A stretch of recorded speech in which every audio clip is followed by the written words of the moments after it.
Hello विद्यार्थी जी, कैसे हैं आप सब। आशा करता हूं कि आप सब बहुत अच्छे होंगे और आपका पढ़ाई भी बहुत बेहतरीन ढंग से चल रहा होगा। तो आज की वीडियो में हम लोग देखने वाले हैं क्वेश्चन बैंक, वो भी अर्थशास्त्र का।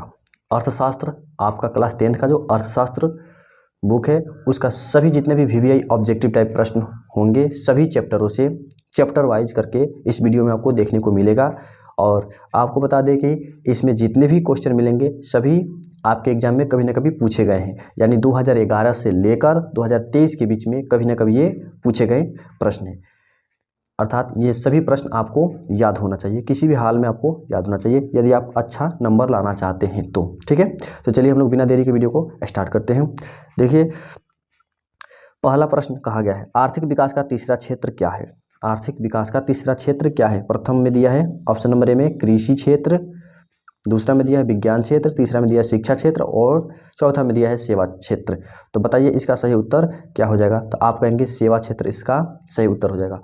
आर्थिक विकास का तीसरा क्षेत्र क्या होता है, सेवा क्षेत्र होता है। ठीक है, प्राथमिक क्षेत्र होता है कृषि, प्राथमिक क्षेत्र क्या होता है कृषि। ठीक है, द्वितीय क्षेत्र क्या होता है, तो आप कमेंट में इसका उत्तर बताइएगा। ठीक है, चलिए आगे बढ़ते हैं। अगला प्रश्न देखिए, कहा गया है इसमें भारत में योजना आयोग का गठन कब किया गया था। ठीक है, भारत में योजना आयोग का गठन कब किया गया था। ऑप्शन नंबर ए में दिया है 15 मार्च 1950 को, बी में दिया है 15 सितंबर 1950 को, सी में दिया गया है 15 अक्टूबर 1951 को और डी में दिया है इनमें से कोई नहीं। ठीक है, तो बताइए इसका सही उत्तर क्या होगा। दूसरा का सही उत्तर क्या हो जाएगा, आप कहेंगे 15 मार्च 1951 में ये सही है। ठीक है, क्या है, ये सही है। आगे बढ़ते हैं हम लोग तीसरा नंबर प्रश्न को देखते हैं। तीसरा नंबर प्रश्न में क्या कहा गया है, देखिए तीसरा नंबर प्रश्न जो है इसमें कहा गया है भारत की आर्थिक व्यवस्था कैसी है, पूंजीवादी है कि साम्यवादी है कि साम्यवादी है और यहाँ पे समाजवादी है कि मिश्रित है। ठीक है, पूछा गया भारत की आर्थिक व्यवस्था कैसी है, पूंजीवादी है कि समाजवादी है कि साम्यवादी है कि मिश्रित है। तो ये भी आप जानते होंगे अच्छे तरह से, भारत में कैसी है, मिश्रित अर्थव्यवस्था पाया जाता है। ठीक है, भारत में कैसी अर्थव्यवस्था पाई जाती है, तो आप क्या कहेंगे, मिश्रित अर्थव्यवस्था पाई जाती है। ठीक है, भारत में कैसी अर्थव्यवस्था पाई जाती है, मिश्रित अर्थव्यवस्था पाई जाती है। ठीक है, 4 नंबर देखिए, 4 नंबर में कहा गया है समाजवादी अर्थव्यवस्था में सर्वाधिक बल किस पर दिया जाता है। समाजवादी अर्थव्यवस्था में सबसे ज़्यादा बल किस पर दिया जाता है। ठीक है, सबसे ज़्यादा बल किस पर दिया जाता है, आर्थिक स्वतंत्रता पर दिया जाता है कि उत्पादन कुशलता पे दिया जाता है कि अधिकतम लाभ अर्जन पे दिया जाता है कि लोक कल्याण पर सबसे ज़्यादा बल दिया जाता है। बताइए इसका सही उत्तर क्या हो जाएगा। 4 का हो जाएगा डी, लोक कल्याण पर दिया जाता है। इस पे दिया जाता है, लोक कल्याण पर दिया जाता है। ठीक है, इसका क्या हो जाएगा, 4 हो जाएगा सही उत्तर। ठीक है, चलिए हम लोग आगे बढ़ते हैं।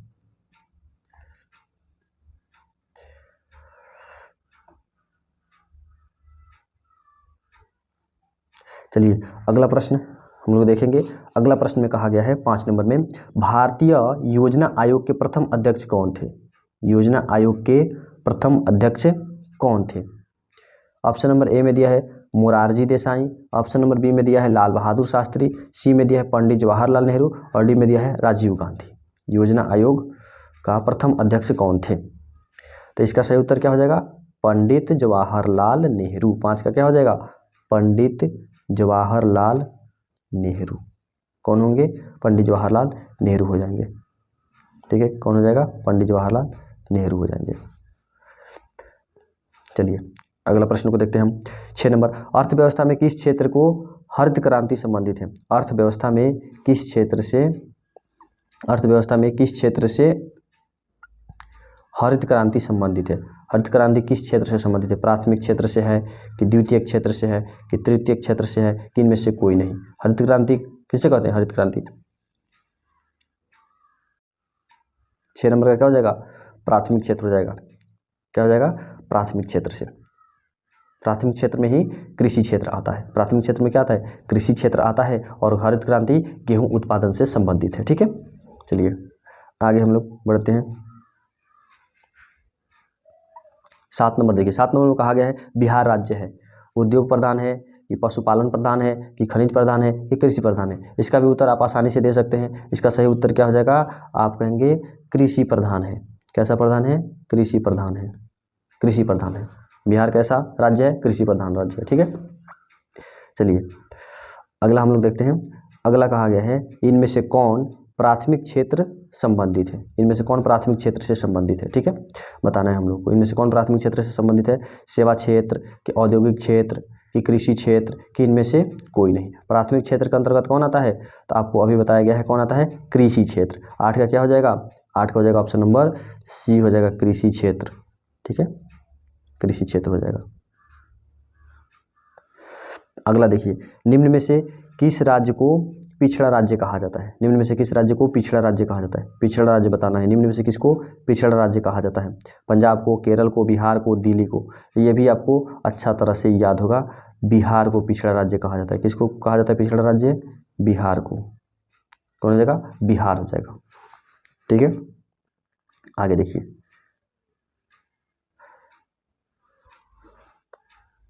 निम्न में से कौन बीमारू राज्य है, ठीक है, निम्न में से कौन बीमारू राज्य है, बताना क्या है, निम्न में से कौन बीमारू राज्य है। कर्नाटक, छत्तीसगढ़, आंध्र प्रदेश, बिहार। बताइए इसमें से कौन बीमारू राज्य के अंतर्गत आता है, बीमारू राज्य के अंतर्गत कौन आता है, ठीक है, ऑप्शन नंबर डी हो जाएगा, बिहार बीमारू राज्य के अंतर्गत आता है। कौन आता है, बिहार आता है बीमारू राज्य के अंतर्गत।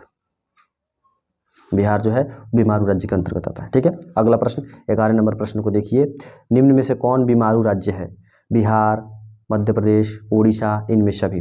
11 का क्या हो जाएगा, 11 का डी हो जाएगा, क्योंकि बीमारू राज्य के अंतर्गत ये तीनों राज्य आते हैं, तीनों को आपको याद रखना है। बीमारू राज्य के अंतर्गत कौन कौन आता है, बिहार भी आता है, मध्य प्रदेश भी आता है, उड़ीसा भी आता है। बिहार, मध्य प्रदेश, उड़ीसा, बीमारू, बिहार, मध्य प्रदेश, उड़ीसा। बीमारू राज्य के अंतर्गत कौन कौन आता है, बिहार, मध्य प्रदेश और उड़ीसा, ठीक है, याद रहेगा आपको, बिहार, मध्य प्रदेश और उड़ीसा।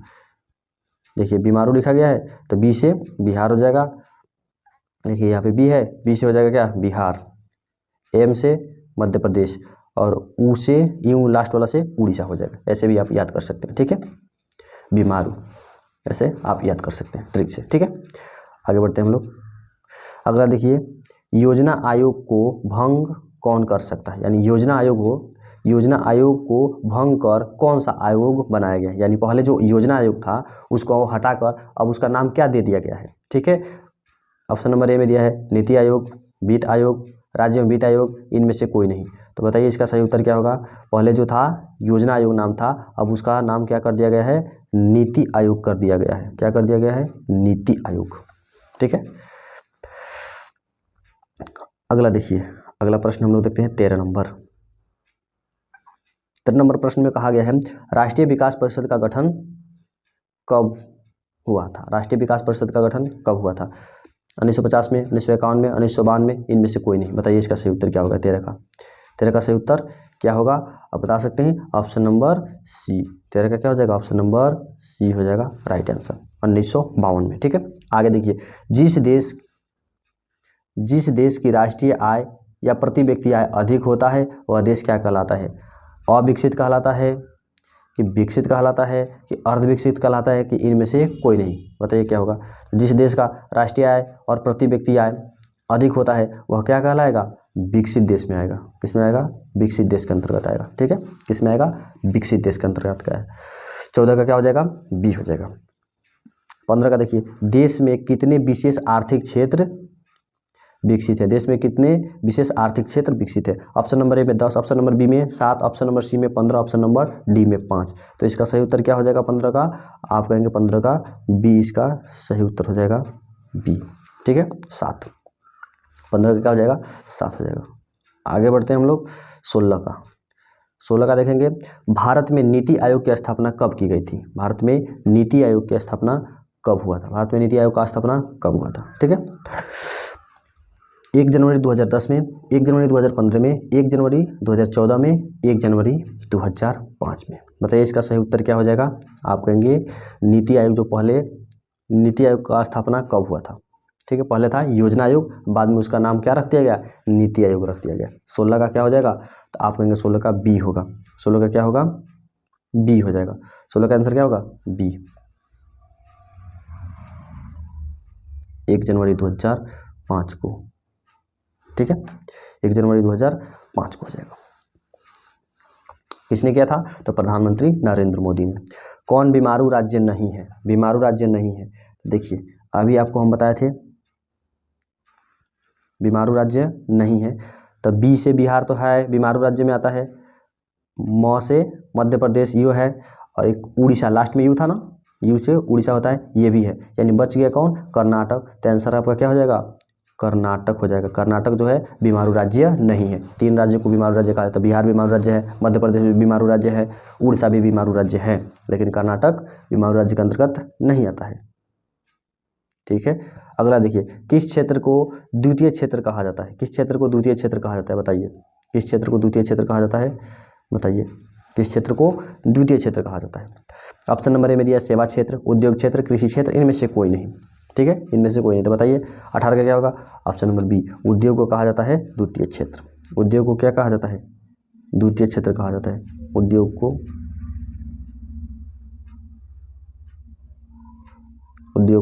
द्वितीय क्षेत्र कहा जाता है। आगे बढ़ते हैं हम लोग।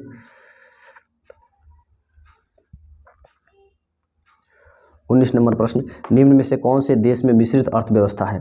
तो इसका सही उत्तर क्या हो जाएगा, भारत। भारत में क्या है, मिश्रित अर्थव्यवस्था है। 19 का क्या हो जाएगा, भारत हो जाएगा। ऑप्शन नंबर सी हो जाएगा इसका, ऑप्शन नंबर सी, भारत। ठीक है, आगे देखिए, कहा गया है भारत में सेवा क्षेत्र को सामान्यतः कितने भागों में बांटा जा सकता है? यानी सेवा क्षेत्र को कितने भागों में बांटा जा सकता है? 2 भाग में बांटा जा सकता है, कि 4 भाग में, कि 6 भाग में, कि 8 भाग में? तो 20 का सही उत्तर क्या हो जाएगा, 2 भाग में। 20 का क्या हो जाएगा, 2 भाग।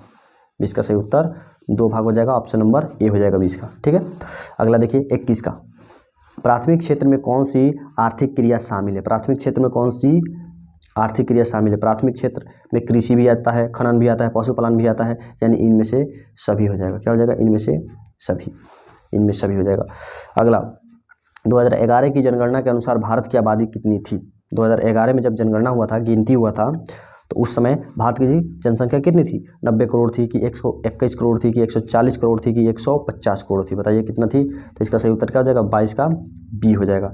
22 का क्या होगा, बी, 121 करोड़ थी। कितना थी, 121 करोड़ थी। ठीक है, अगला प्रश्न हम लोग देखते हैं। 23 नंबर प्रश्न को देखते हैं। 23 नंबर प्रश्न में कहा गया है समाजवादी अर्थव्यवस्था का गुण है। समाजवादी अर्थव्यवस्था का गुण क्या है? निजी लाभ, मूल्य तंत्र, सामाजिक कल्याण, साधनों का निजी स्वामित्व। बताइए, तो इसका सही उत्तर क्या होगा? आप कहेंगे ऑप्शन नंबर सी इसका सही हो जाएगा। क्या हो जाएगा, ऑप्शन नंबर सी इसका सही उत्तर होगा। ठीक है, आगे देखिए, ब्रेंटलैंड आयोग संबंधित है, किससे संबंधित है? समावेशी विकास से, कि आधारभूत संरचना से, कि सतत विकास से, कि आर्थिक विकास से? इसका सही उत्तर क्या होगा 24 का?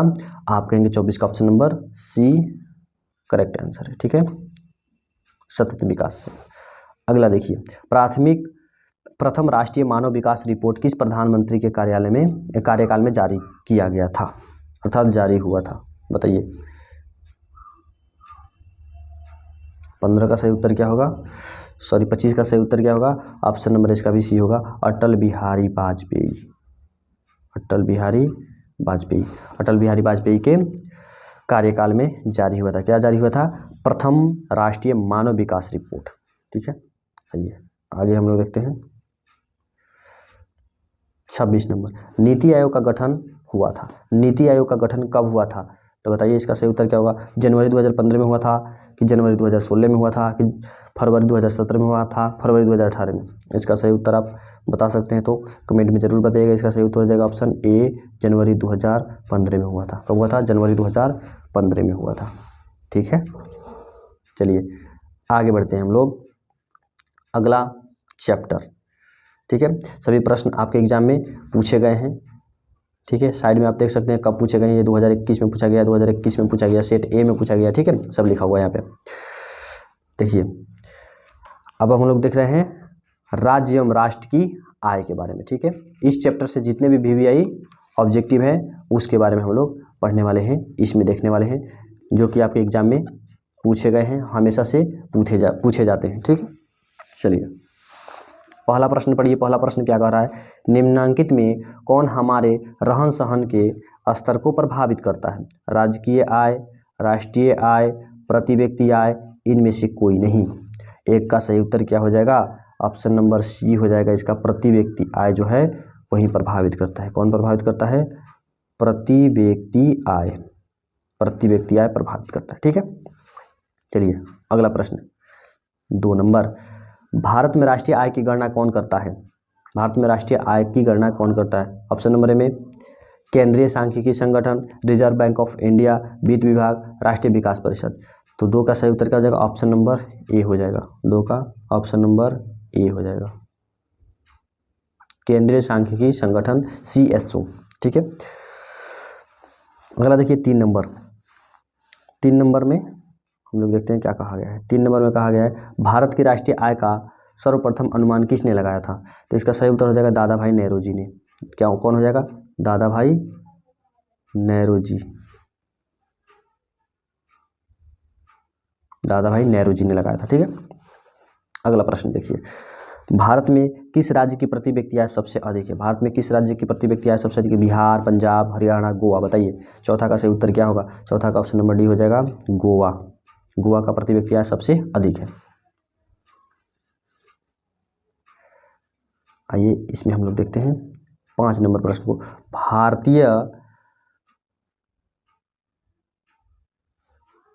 भारत में वित्तीय वर्ष होता है। भारत में वित्तीय वर्ष किसे कहते हैं? 1 जनवरी से 31 सितंबर तक, 1 जुलाई से 30 जून तक, 1 अप्रैल से 31 मार्च, 1 सितंबर से 30 अगस्त तक। कौन सही उत्तर होगा? आपको पता होगा 1 अप्रैल से 31 मार्च तक। 1 अप्रैल से 31 मार्च तक, ये हम लोग का सही उत्तर हो जाएगा।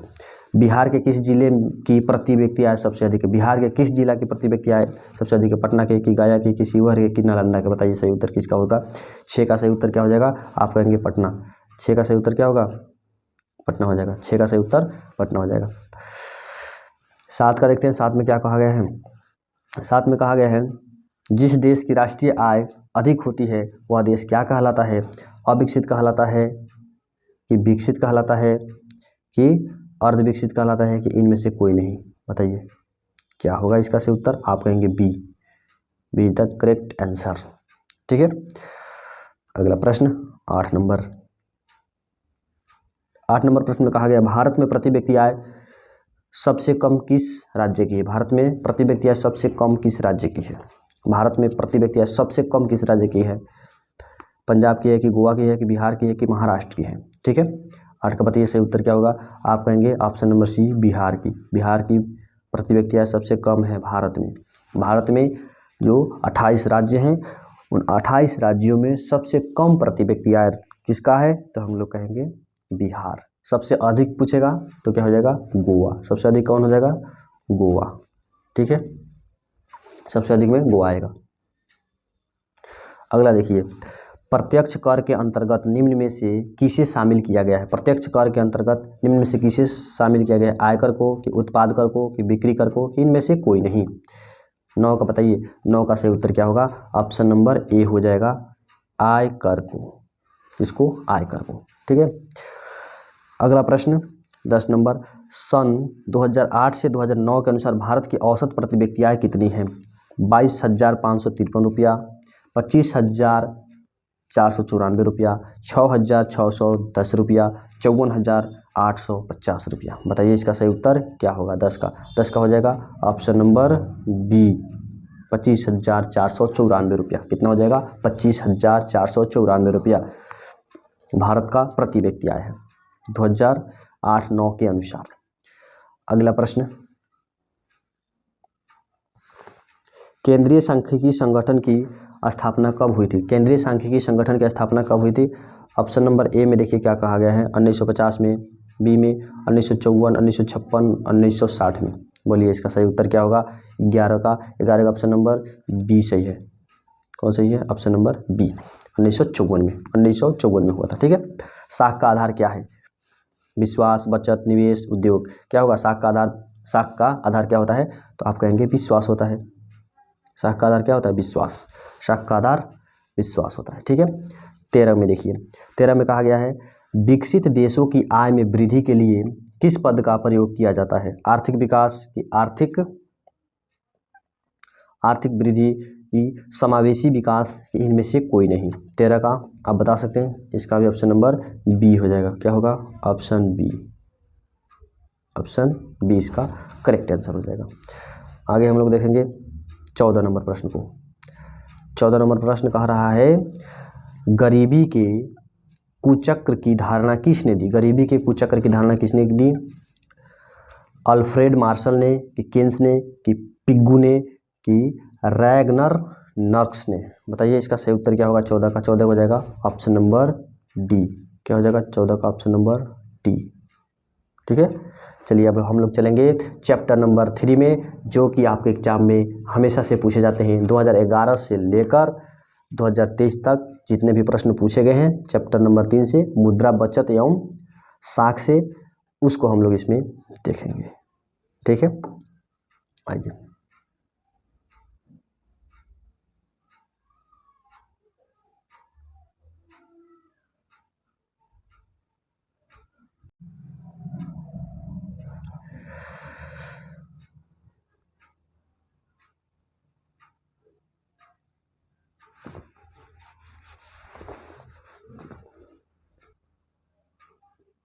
पहला प्रश्न है, किसने कहा मुद्रा वह है जो मुद्रा का कार्य करती है?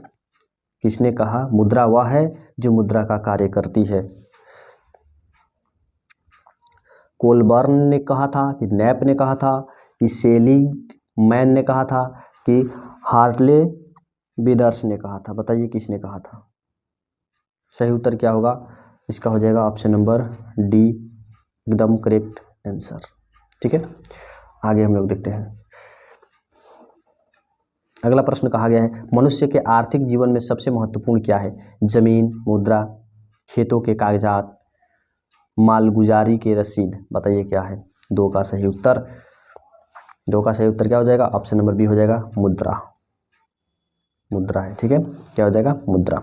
मनुष्य के आर्थिक जीवन में सबसे महत्वपूर्ण क्या है? मुद्रा। आर्थिक जीवन में सबसे महत्वपूर्ण क्या है? तो मुद्रा, यानी रुपया पैसा। मुद्रा मतलब होता है रुपया पैसा। ठीक है,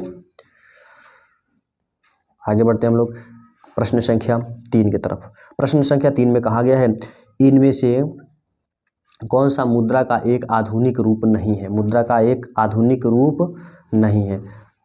मुद्रा, जमा, ड्राफ्ट, इनमें से कोई नहीं। बताइए क्या होगा? 3 का ऑप्शन नंबर बी होगा, जमा। ऑप्शन नंबर बी हो जाएगा। सॉरी। चलिए अगला 4 नंबर को हम लोग देखते हैं। आजकल मुद्रा का कौन सा रूप अधिक प्रचलित है, यानी प्रचलन में है? आजकल सबसे ज़्यादा कौन सा मुद्रा चल रहा है? धात्विक मुद्रा, सोने के सिक्के, पत्र मुद्रा, इनमें से कोई नहीं। बताइए कौन सा मुद्रा चल रहा है? धातु की मुद्रा चल रहा है, कि सोने की मुद्रा चल रहा है, कि पत्र मुद्रा चल रहा है, कि इनमें से कोई नहीं? 4 का आप कहेंगे ऑप्शन नंबर सी होगा, पत्र मुद्रा चल रहा है, यानी कागज के पैसा सबसे ज़्यादा चल रहा है। ठीक है, 4 नंबर इसका सही उत्तर हो जाएगा। साख का अर्थ है विश्वास करना, कि ऋण लौटाने की क्षमता, कि ऋण लौटाने की क्षमता भी और विश्वास करना भी, इनमें से कोई नहीं। बताइए इसका सही उत्तर क्या हो जाएगा? तो 5 का आप कहेंगे कि दोनों होगा, विश्वास करना भी और ऋण लौटाने की क्षमता भी साख का क्या होता है? आधार होता है। 5 का क्या हो जाएगा? ऑप्शन नंबर सी हो जाएगा। 5 का ऑप्शन नंबर सी हो जाएगा। ठीक है, दोनों हो जाएगा, यानी ये भी सही है और ये भी सही है। आगे हम लोग बढ़ेंगे 6 नंबर, विनिमय का सर्वोत्तम माध्यम क्या है? चेक है, कि मुद्रा है, कि वस्तु है, कि हुंडी है? बताइए सही उत्तर क्या होगा इसका? 6 का सही उत्तर क्या होगा? 6 का सही उत्तर आप कहेंगे ऑप्शन नंबर 20 का हो जाएगा मुद्रा। क्या हो जाएगा? मुद्रा।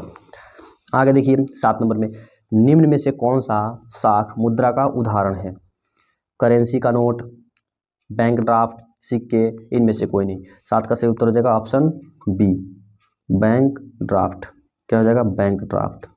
ठीक है, अगला प्रश्न, निम्न में से कौन प्लास्टिक मुद्रा है? Cheque, bank draft, debit card, currency note? तो बताइए सही उत्तर क्या हो जाएगा? ऑप्शन नंबर सी हो जाएगा इसका, डेबिट कार्ड जो है ये क्या है? प्लास्टिक मुद्रा है। डेबिट कार्ड एक प्लास्टिक मुद्रा है। 8 का क्या हो जाएगा? सी, डेबिट कार्ड एक प्लास्टिक मुद्रा है। आगे बढ़ते हैं हम लोग 9 में देखिए कहा गया है रूस की मुद्रा क्या है? रूस की मुद्रा क्या है? दिनार है, कि रियाल है, कि रूबल है, कि टका है? बताइए इसका सही उत्तर क्या होगा? रूस की मुद्रा क्या है? ऑप्शन नंबर सी हो जाएगा, रूबल। रूस की मुद्रा क्या है? रूबल। भारत की मुद्रा क्या है? रुपया। ठीक है, स्वीडन की मुद्रा क्या है? स्वीडन की मुद्रा क्या है? पौंड है कि डॉलर है कि रूबल है कि क्रोना है? बताइए इसका सही उत्तर क्या होगा? इसका सही उत्तर बताइए क्या होगा 10 का?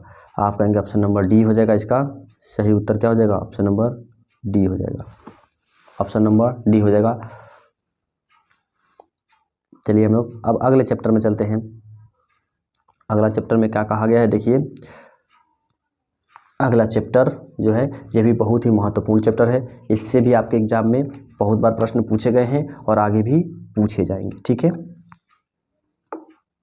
2011 से लेकर 2023 तक अभी तक जितने प्रश्न इसमें पूछे गए हैं उन सभी प्रश्नों को हम लोग अभी फिलहाल देखने वाले हैं। ठीक है, इस चैप्टर का नाम क्या है?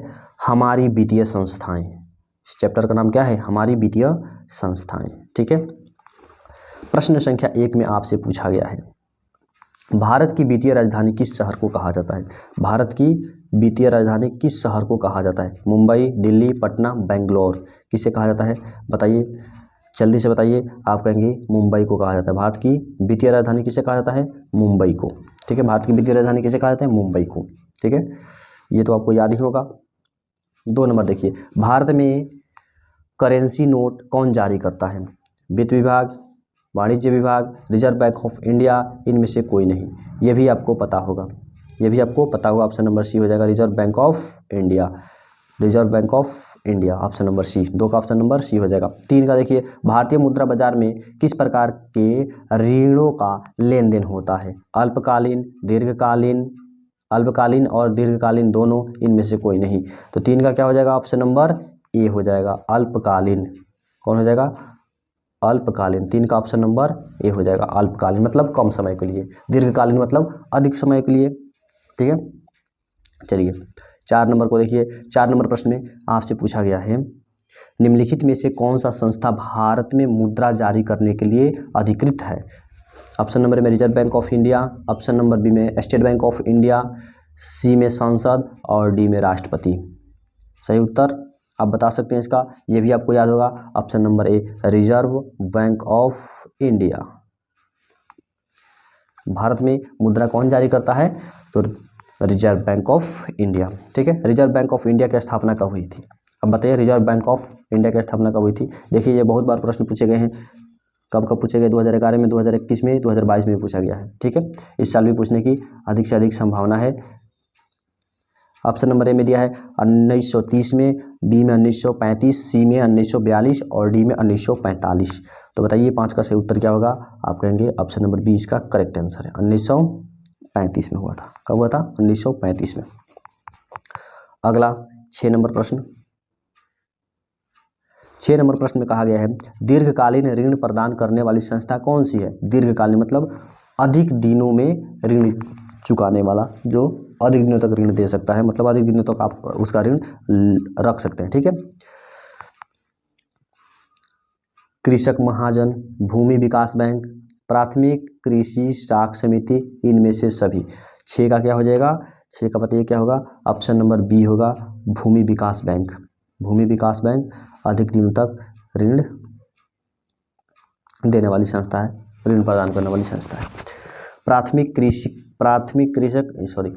7 नंबर देखिए, भारत का केंद्रीय बैंक कौन है? भारत का केंद्रीय बैंक कौन है? State Bank of India, union bank of India, Reserve Bank of India, Punjab national bank. बताइए इसका सही उत्तर क्या होगा? 7 का सही उत्तर क्या होगा? Option number C, Reserve Bank of India. कौन हो जाएगा? Reserve Bank of India. 8 का देखते हैं। 8 में कहा गया है, वाणिज्य बैंकों का राष्ट्रीयकरण कब हुआ था? 1966 में हुआ था कि 1969 में हुआ था कि 1980 में हुआ था कि 1975 में हुआ था? तो इसका भी सही उत्तर हो जाएगा बी, 1969 में हुआ था। इनमें से कौन सा संस्थागत वित्तीय संस्था है? इसको हम लोग देखेंगे 9 नंबर प्रश्न को। 9 नंबर प्रश्न में कहा गया है, इनमें से कौन सा संस्थागत वित्तीय संस्था है? व्यावसायिक बैंक, महाजन, सेठ साहूकार, रिश्तेदार। बताइए कौन है? इसका भी आप कहेंगे ऑप्शन नंबर ए हो जाएगा। 9 का क्या होगा? ऑप्शन नंबर ए, व्यावसायिक बैंक। आगे देखिए, नोबेल पुरस्कार से सम्मानित बांग्लादेशी अर्थशास्त्री हैं। बांग्लादेश के कौन से अर्थशास्त्री हैं जिसको नोबेल पुरस्कार दिया गया है? प्रोफेसर इकबाल यूनुस, मोहम्मद इकबाल यूनुस, प्रोमो यूनुस, और डी में दिया है मोहम्मद शफीक यूनुस। बताइए सही उत्तर क्या होगा 10 का? 10 का हो जाएगा ऑप्शन नंबर सी। 10 का क्या हो जाएगा? ऑप्शन नंबर सी। 11 का देखिए, भारत में कितने राष्ट्रीयकृत बैंक हैं? भारत में कितने राष्ट्रीयकृत बैंक है? भारत में कितने राष्ट्रीयकृत बैंक है? 14 है कि 9 है कि 20 है कि 27 है? आप कहेंगे ये तो आपको अच्छा से याद होगा 14। भारत में कितने राष्ट्रीयकृत बैंक है? तो 14। भारत में कितने राष्ट्रीयकृत बैंक है? तो 14। ठीक है। अगला अगला देखिए, गैर संस्थागत वित्त प्रदान करने वाले सबसे लोकप्रिय साधन कौन है? देशी बैंक, महाजन, व्यापारिक, सहकारी बैंक। बताइए कौन है? 12 का 12 का सही उत्तर हो जाएगा बी, महाजन। महाजन समझते हैं? गांव में हम लोग जो जिससे कर्ज लेते हैं उसको क्या बोला जाता है? महाजन। ठीक है। गांव में से बहुत सारे लोग कर्ज लेते हैं। एक गांव में बहुत अच्छे मतलब ओहदा के आदमी होते हैं जिनके पास बहुत सारे रुपये पैसा होता है, जो गांव के लोगों को क्या करते हैं? थोड़ा उच्च दर पे ब्याज देते हैं। ठीक है। करीब 36% के आसपास में वो लोग ब्याज देते हैं, लेकिन हम लोग को बताया जाता है 3%। ठीक है। 3% हर महीना में लगता है, तो जोड़ लीजिए 12 महीने का कितना हो गया? 36%, यानी सालाना 36% के हिसाब से हम लोग को ब्याज मिलता है। जो गाँव के महाजन होते हैं वो देते हैं। कहीं कहीं पे 4 रुपया देते हैं, तो जोड़ लीजिएगा 12 चौका 48। इस प्रकार से हम लोग को गाँव में ब्याज मिलता है। ठीक है। अब देखिए, शेयर बाजार की नियामक संस्था है। शेयर बाजार की नियामक संस्था कौन है? शेयर बाजार की नियामक संस्था कौन है? 13 का बताइए। 13 का ऑप्शन नंबर बी हो जाएगा। 13 का क्या हो जाएगा? ऑप्शन नंबर बी हो जाएगा, SEBI। SEBI। ठीक है।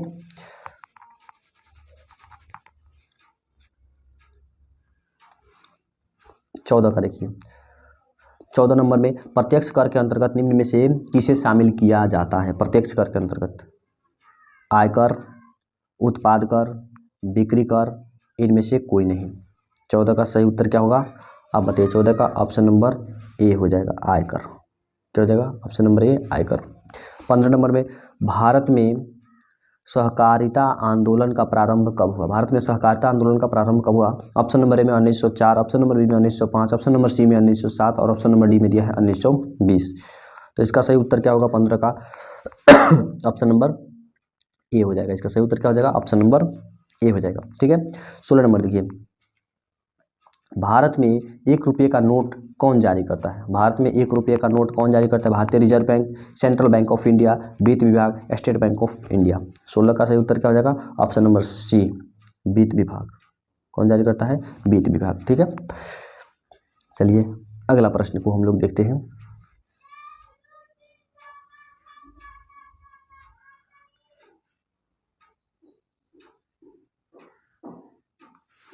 सत्र में कहा गया है, राज्य वित्त आयोग का गठन किया जाता है पंचायतों की वित्तीय स्थिति के पुनरावलोकन हेतु। बी नंबर में दिया है केंद्र और राज्यों के वित्तीय संबंध के पुनरावलोकन हेतु। सी नंबर में दिया बैंकों की वित्तीय स्थिति के पुनरावलोकन हेतु, और डी में दिया है इनमें से सभी। तो 17 का सही उत्तर क्या हो जाएगा? ऑप्शन नंबर ए इसका सही हो जाएगा। ठीक है। 18 का देखिए, कृषि तथा ग्रामीण विकास के लिए पुनर्वित्त करने वाली शीर्ष संस्था कौन है? भूमि विकास बैंक, नाबार्ड, सी में क्षेत्रीय ग्रामीण बैंक और डी में दिया है व्यावसायिक बैंक। 18 का क्या होगा? 18 का बी हो जाएगा। 18 का कौन हो जाएगा?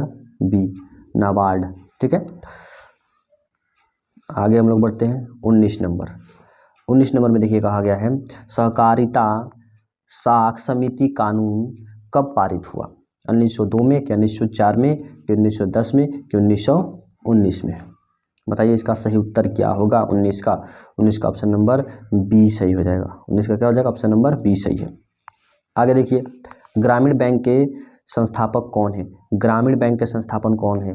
प्रोमो यूनुस, अमर्त्य सेन, और सी में दिया है बिमल जलान, और डी में दिया है सी रंगराजन। सी रंगराजन। बताइए 20 का क्या होगा? 20 का ऑप्शन नंबर ए हो जाएगा। इन्होंने ही ग्रामीण बैंक का स्थापना किया था। ठीक है। आगे चलते हैं हम लोग। अगले चैप्टर में, ठीक है। अगले चैप्टर में देखते हैं कैसा कैसा प्रश्न पूछा गया है 2011 से लेकर अभी तक, ठीक है, या अर्थात 2023 तक। आप लोग 2024 में एग्जाम देने वाले हैं, अगला साल जो होगा वो क्या होगा 2024 का पड़ेगा, ठीक है।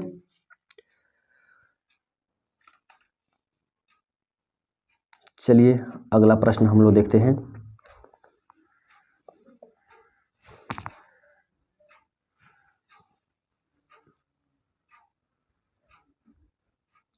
अगला प्रश्न कहा गया है, अगला प्रश्न में आर्थिक विकास संबंधित है। आर्थिक विकास किससे संबंधित है? परिमाणात्मक परिवर्तन से, गुणात्मक परिवर्तन से, ए और बी दोनों से, इनमें से कोई नहीं। एक का सही उत्तर क्या हो जाएगा? ऑप्शन नंबर सी हो जाएगा। एक का सही उत्तर ऑप्शन नंबर सी हो जाएगा, ठीक है। दो का देखिए, विकासशील देशों में कार्यशील जनसंख्या अधिकांश संलग्न है किससे? कृषि क्षेत्र से, औद्योगिक क्षेत्र से, सेवा क्षेत्र से, इनमें से सभी। बताइए सही उत्तर क्या होगा? दो का सही उत्तर हो जाएगा option number A. Option number क्या हो जाएगा? ए हो जाएगा, ठीक है।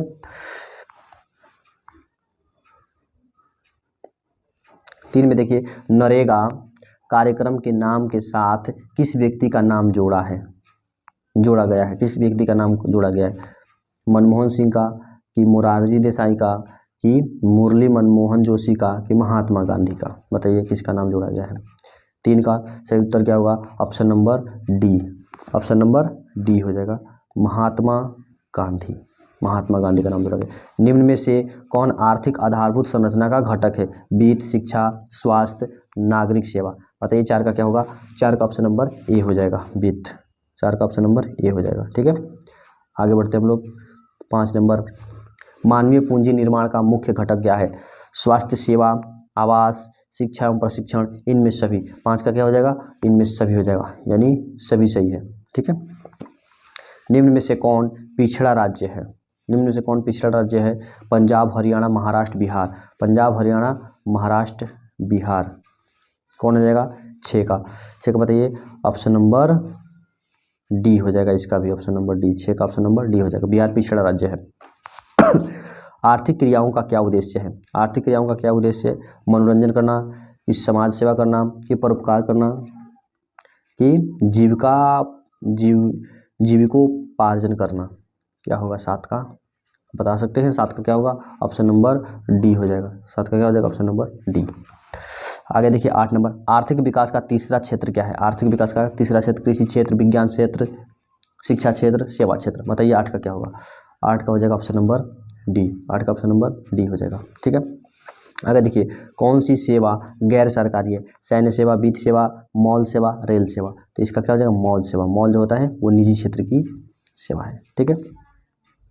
आगे देखिए 10 नंबर, 10 नंबर में कहा गया है नरेगा के अंतर्गत ग्रामीण मजदूरों को साल में कम से कम कितने दिनों के लिए रोजगार देने की व्यवस्था है? 100 दिनों के लिए, 125 दिनों के लिए, 150 दिनों के लिए, कि 200 दिनों के लिए? 10 का क्या हो जाएगा? ऑप्शन नंबर ए हो जाएगा, 100 दिनों के लिए रोजगार देने की व्यवस्था है इसमें, नरेगा में, ठीक है। भले ही हम लोग के यहाँ एक भी दिन नहीं दिया जाता है तो उसका बात अलग है, लेकिन 100 दिनों की व्यवस्था है। आगे देखिए, मानव पूंजी के प्रमुख घटक कौन है? ज्ञान, कौशल, अनुभव, सभी। बताइए मानव पूंजी के घटक कौन है? 11 का बताइए। 11 का ऑप्शन नंबर डी हो जाएगा, इनमें सभी, ठीक है। क्या हो जाएगा? इनमें सभी हो जाएगा।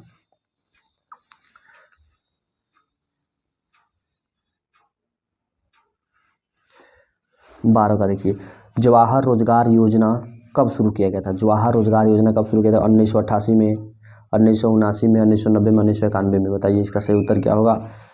12 का सही उत्तर क्या होगा बता सकते हैं आप? ऑप्शन नंबर 20 का सही हो जाएगा, ठीक है, 1989 में। 13 में कहा गया है इनमें से कौन आर्थिक विकास क्षेत्र से संबंधित नहीं है? कृषि क्षेत्र, औद्योगिक क्षेत्र, सेवा क्षेत्र, सहकारी क्षेत्र। बताइए 13 का क्या होगा? 13 का ऑप्शन नंबर डी हो जाएगा। 13 का क्या हो जाएगा? Option number D.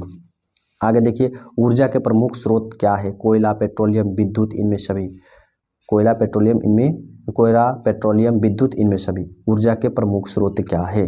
प्रमुख स्रोत बताना है 14 का। बताइए 14 का ऑप्शन नंबर डी हो जाएगा, इनमें सभी। सभी से हम लोग को ऊर्जा मिलती है। भारत में सेवा क्षेत्र को सामान्यतः कितने भागों में बांटा जा सकता है? सेवा क्षेत्र को कितने भागों में बांटा जा सकता है? 15 का उत्तर बताइए। 15 का ऑप्शन नंबर ए हो जाएगा 2। ये क्वेश्चन हम लोग को पहले भी मिला था, ठीक है। भारत के सकल घरेलू उत्पाद में किस क्षेत्र का योगदान सबसे अधिक है? कृषि क्षेत्र का, कि औद्योगिक क्षेत्र का, कि सेवा क्षेत्र का, कि इनमें सभी का? बताइए इसका सही उत्तर क्या हो जाएगा 16 का? ऑप्शन नंबर सी हो जाएगा, सेवा क्षेत्र का। क्या हो जाएगा? ऑप्शन नंबर सी, सेवा क्षेत्र का। ऑप्शन नंबर क्या हो जाएगा? सी, सेवा क्षेत्र। ठीक है, आगे देखिए। छिपी बेरोजगारी पाई जाती है सेवा क्षेत्र में, कि कृषि क्षेत्र में, कि औद्योगिक क्षेत्र में, कि इनमें से कोई नहीं? 17 का बताइए। 17 का हो जाएगा ऑप्शन नंबर बी। किस में पाई जाती है? कृषि क्षेत्र में। छिपी हुई बेरोजगारी किस में पाई जाती है? कृषि क्षेत्र में। 18 का, वस्तु और सेवाओं को अपने उपयोग के लिए कौन खरीदता है? वस्तु और सेवाओं को अपने उपयोग के लिए कौन खरीदता है? सेवा प्रदाता, उत्पादक, उपभोक्ता, दुकानदार। बताइए 18 का क्या होगा? 18 का हो जाएगा ऑप्शन नंबर सी, उपभोक्ता खरीदता है। कौन खरीदता है? उपभोक्ता। 19 का देखिए, निम्न में से कौन गैर आर्थिक आधारभूत संरचना का अंग है? ऊर्जा, शिक्षा, यातायात, संचार। बताइए बताइए कौन होगा? 19 का होगा ऑप्शन नंबर बी, शिक्षा। मनरेगा शुरू हुई थी आंध्र प्रदेश में, कि राजस्थान में, कि गुजरात में, कि कर्नाटक में? मनरेगा सबसे पहले शुरू कहाँ हुई थी? 20 का बताइए। ऑप्शन नंबर ए होगा, आंध्र प्रदेश में। 20 का ऑप्शन नंबर ए सही है, सबसे पहले आंध्र प्रदेश में शुरू हुआ था। मनरेगा सबसे पहले कहाँ शुरू हुआ था? आंध्र प्रदेश में। मनरेगा सबसे पहले कहाँ शुरू हुआ था? तो आप कहेंगे आंध्र प्रदेश में। ठीक है, आंध्र प्रदेश में। 21 का देखिए, भारत के सकल घरेलू उत्पाद में किस क्षेत्र का सर्वाधिक योगदान है? कृषि क्षेत्र का, कि औद्योगिक क्षेत्र का, कि सेवा क्षेत्र का, कि विनिर्माण क्षेत्र का? 21 का क्या होगा? 21 का ऑप्शन नंबर सी हो जाएगा, सेवा क्षेत्र। ठीक है, सेवा क्षेत्र आंसर इसका सही है। चलिए अब हम लोग अगला चैप्टर को देखते हैं इसी वीडियो में, जो कि आपके एग्जाम के लिए बहुत ही बेहतरीन है। ठीक है, आपके एग्जाम के लिए बहुत ही बेहतरीन है। इसमें करीब 7 चैप्टर दिया गया है। ठीक है, 7 चैप्टर को हम लोग इसी वीडियो में देख लेंगे, ताकि रोज़ रोज़ का झंझट ही समाप्त हो जाएगा। इस वीडियो को आप कहीं भी जाके, कहीं भी घूमते फिरते, चलते उलते, काम करते हुए भी देख सकते हैं, सुन सकते हैं, और आप अनुमान लगा सकते हैं कि आपको कितना याद है अर्थशास्त्र से। ठीक है, इतना यदि आपको याद हो जाता है तो लगभग आप एग्जाम में अच्छा नंबर ला सकते हैं एक सब्जेक्ट से।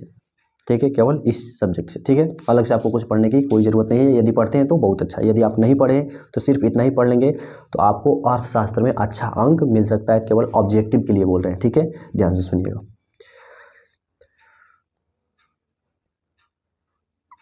आगे देखिए, हम लोग देख रहे हैं, निम्नलिखित में से क्या नई आर्थिक नीति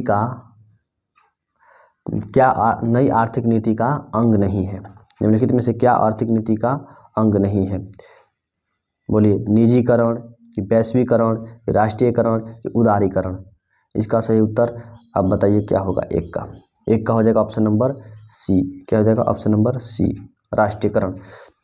2 नंबर में, निम्न में से कौन बहुराष्ट्रीय कंपनी है? बहुराष्ट्रीय company, Ford Motors, Samsung, Coca Cola, इनमें सभी? बताइए बहुराष्ट्रीय कंपनी। 2 का ऑप्शन नंबर डी, बहुराष्ट्रीय कंपनी उस कंपनी को कहते हैं जो बहुत से राष्ट्रों में काम करती है, बहुत से राष्ट्रों में अपना प्रोडक्ट बेचती है।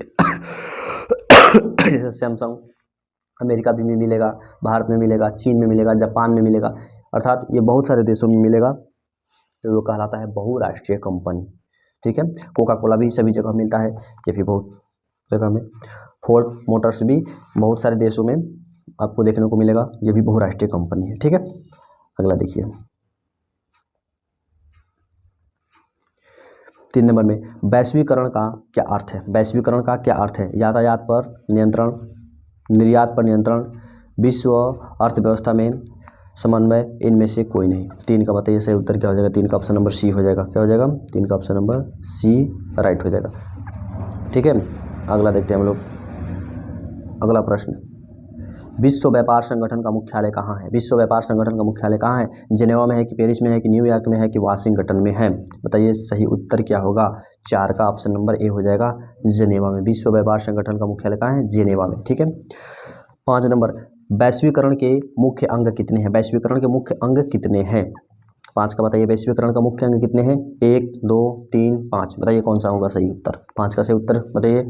ऑप्शन नंबर डी हो जाएगा 5।